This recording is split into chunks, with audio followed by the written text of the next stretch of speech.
To say that Ghost Trick is one of the most underrated games I've ever played would probably be an understatement. If you've never played Ghost Trick and you're happy to play a story-heavy game, as long as that story is extremely well constructed, you owe it to yourself to track this game down and give it a go. This video doesn't contain any spoilers, so if you haven't played Ghost Trick, feel free to watch on.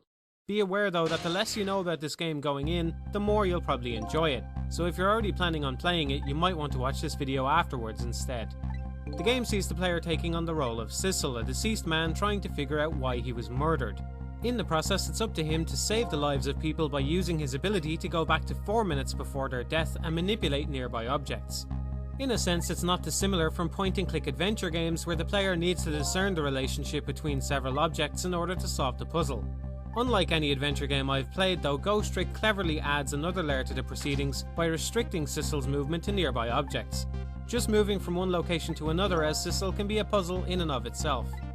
Jumping from one area to another works intuitively with the touch controls, and the game utilises only two main buttons, Ghost and Trick.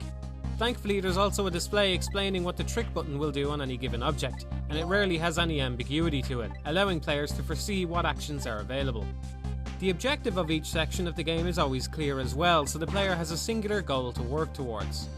Since the goal and available actions are very clear, most of the frustration a player might go through when puzzle solving is already removed, but the camera has a huge effect on the clarity of everything as well. Each puzzle takes place in, at most, a couple of rooms, and the cross-dimensional slice of the game world represented to the player makes everything very clear and easy to read. The biggest complaint I've seen about Ghost Trick is the accusation that it includes a lot of trial and error puzzle solving. I'm willing to admit the impact of a puzzle can be diluted if the player has to try too many things before they get it to work, but the puzzles aren't exactly hard and I can't remember a single one that frustrated me. The vast majority of puzzles also include a checkpoint about halfway through. At first glance it seemed to me that adding a rewind button might improve the flow somewhat, but then there would be nothing to stop a player from rewinding the last couple of seconds before death over and over again, even though they might already be at a dead end. It would just be another way for players to bang their head against the wall of their own stupidity. The only other choice is to make the puzzles more simple, but they're easy enough as is.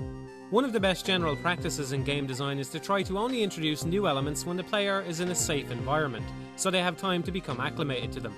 After replaying Ghost Trick, I'm surprised by how much the game was capable of pulling this off. The player is forced to watch every death first before they can try and stop it, and often Sissel needs to make his way across a new area to get to a corpse before there's any pressure on the player at all. This forces them to utilise some of the items in the environment and see exactly what they do, sometimes forcing the player to make several objects interact with each other, further eliminating the need for trial and error. After a failed attempt, the player will be put through, at most, about 60 seconds to get back to where they were, which really isn't very punishing at all, especially compared to older puzzle games. Beyond that, the narrative also provides an excuse for Sissel to retry as many times as he pleases, which softens the blow of defeat considerably. Overall, I can see where people are coming from with the trial and error complaints, but the game does a lot to guide the player towards the correct solution, and it never became an issue for me. There's a decent progression to the difficulty throughout the game, and a couple of sections which mix up the regular gameplay. On top of this, the basics are also expanded upon later on with new mechanics which work well with everything the player has learned so far. It's enough to keep the game interesting as it winds through the last few chapters. The thing I love most about the gameplay in Ghost Trick is that it doesn't involve combat. The majority of games out there build their gameplay from conflict, usually killing. Ironically, in a game where the player is dead, the only goal is to keep other people alive. There are some antagonists in Ghost Trick, but usually the player is fighting more against circumstances than some specific enemy. To realise how remarkable the gameplay in Ghost Trick is, it's worth sitting down for a while and trying to come up with a concept for a game which is fun, has unique gameplay, and doesn't involve combat at any point. It's pretty hard to do. Shu Takumi, the director of Ghost Trick, also created Phoenix Wright, so in a sense he's accomplished that admirable feat twice now. Phoenix Wright is also a story-heavy game, told episodically, and Takumi proved in those games he has what it takes to tell a compelling story in that format. My main apprehension before playing Ghost Trick was that it wouldn't be able to sustain a single story for the entire game. By the time I had finished the game, that concern had long since vanished. Ghost Trick has probably the best story I've ever seen in a computer game. For the first 3 quarters it piles on so many mysteries, there was no way I thought they could all be solved in time. The last quarter of the game or so breaks everything down and wraps everything up much more neatly than I ever imagined possible. It also has some of the most shockingly unexpected twists I've ever seen, and yet, like any good mystery, it foreshadows them all beforehand. One twist in particular is foreshadowed so much that it adds a lot of enjoyment to a second playthrough, just picking up all the references to it. Missile in particular stood out to me as one of the best written characters I've ever seen in a game, purely because he's so believable as a dog. Even though he was speaking, there was no point where he didn't seem like a dog at the same time. Absolutely every line of dialogue he has feels like it's coming from some enthusiastic puppy rather than a human being. Even though the game prominently features death and even the protagonist is dead, the dialogue is infused with a fairly upbeat vibe most of the time. It walks a nice line between serious and irreverent, and actually has a few jokes which had me laughing out loud, not something many games are capable of making me do. The story is the hook here and it succeeds perfectly. It was incredibly hard for me to put Ghost Trick down once I started, and it helps that many of the chapters leave you desperately wanting to see what happens next. The reason Ghost Trick can have such an intricate story and interesting characters is its reliance on text. There's a lot of story progression throughout the game, so much so I'd be tempted to say it's halfway towards being a visual novel. This large amount of reading is balanced by a slick presentation and fantastic visuals.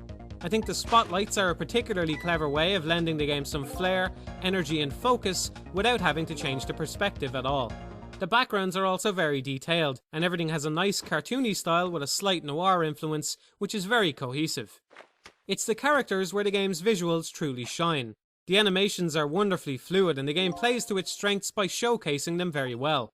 The reason they look so good is because they were modelled in 3D and animated as such before being flattened down into the sprites seen in-game. It's basically what you would see in any pre-rendered 2D action-adventure game, but the way the characters were rendered has allowed them to match the style of the background visuals perfectly. The music does an equally fantastic job of matching the tone of any given moment. The character themes do a good job of capturing their respective personalities, but it's during the dramatic moments and gameplay sequences that the music really shows its strength. Masakazu Sugimori was the composer for the game. He previously worked on Phoenix Wright, which has a very strong soundtrack as well.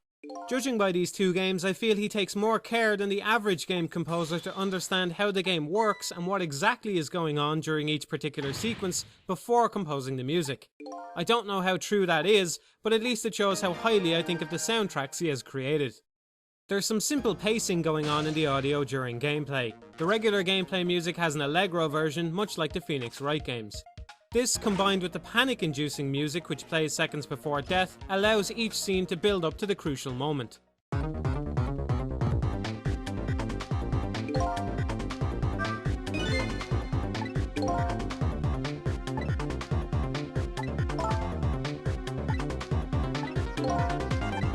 Each puzzle starts out relatively calmly, but the faster music eventually kicks in and infuses the player with a greater sense of urgency and more energy. The various tracks that play during exposition-heavy cutscenes also lend a lot of weight to the proceedings. Since I've talked about all the basics of Ghost Trick, we come to the question then of why I feel Ghost Trick is underrated. Well, it's certainly not because I've seen too many people criticising it. It seems to me the vast majority of people who played Ghost Trick loved it nearly as much as I do. The problem is just that not enough people played it. I don't think this is a failing of the game at all though. Its simple, touch-based controls make it immediately accessible to almost anyone. The puzzles are more forgiving than the Ace Attorney series as well, since if the player gets stuck there, there's a limited amount of stuff for them to mess around with. They're a more gradual experience than choosing evidence. It's hard to imagine anyone being blocked from making progress for any significant amount of time. On top of being accessible, it's also just an extremely well-made game. So this to me is a simple case of Capcom not understanding what an absolute gem of a game their development team had produced. Ghost Trick is one of the most perfect games I've ever played. The music is superb, the gameplay is imaginative, the story is brilliant, and the visuals are fantastic. There's no part of Ghost Trick which performs its duties any less than spectacularly. Completing the game left me more satisfied than any game I can recall, thanks in large part to its amazing conclusion, which wraps up nearly every loose end. Despite how great it is and the fact it was released on the DS while it had a massive install base, the game never seemed to get the marketing support it deserved. Maybe they were expecting word of mouth to do their job for them. I certainly know I tried to get as many people playing the game as I could.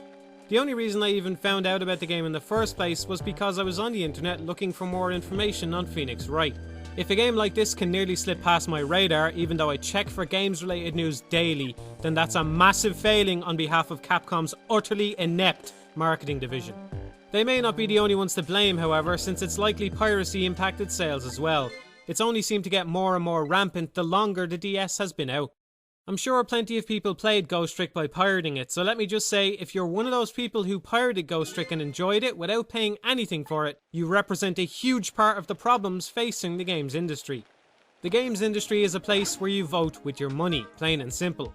Even if Shu Takumi and his team would have never seen a cent from those extra sales, which is sadly quite likely, the fact is more sales gives him and his team more leverage over Capcom to do what they want next time around. By supporting good games, people then spark the creation of more good games. So I really wish more people had chosen to vote for Ghost Trick. Considering the relatively small development team the game had, it was hardly a bomb or anything, but Ghost Trick has never gotten anywhere close to the recognition it deserves. For me, it stands not only as one of the best games released for the DS, but one of my favourite games ever. For anyone sick with the stagnation of most current games, Ghost Trick will come as a particularly fresh breath of air, but it's also a game that anyone can enjoy very easily.